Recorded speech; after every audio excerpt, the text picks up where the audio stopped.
In the previous part, I talked about the beauty of the forest. Now, it is the best part of the trip, our camping lunch. The first dish was the grilled chicken, which is quite significant in mountainous areas. The chicken was seasoned with various types of herbs and grilled on charcoal to keep the flesh tenderness and the skin crispness. Sometimes, it's marinated in soy sauce or honey to add more flavors. Next is the iconic specialty, sticky rice in bamboo tubes.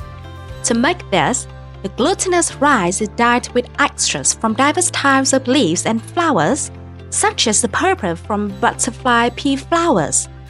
Then, the colorful rice is pressed into fresh bamboo tubes with salt, grated coconut, and coconut milk.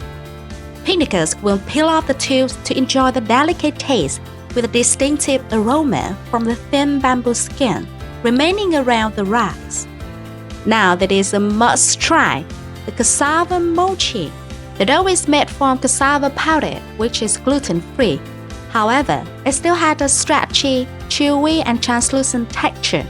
Just have a bite and eaters can feel the balance and harmony in the mochi's flavors coming from the buttery richness of ground steamed mung beans and the sweetness from minced pork. Also, the woody mushroom add a slightly earthy smell to the dish.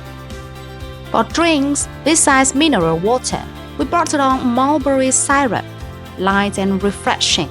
I think we made a good choice having a very summer meal outdoors. Do you have any favorite food? Are you craving for anything? Tell me, I can't wait to know. Follow me for the next part and we'll talk about some historical places or tourist attractions.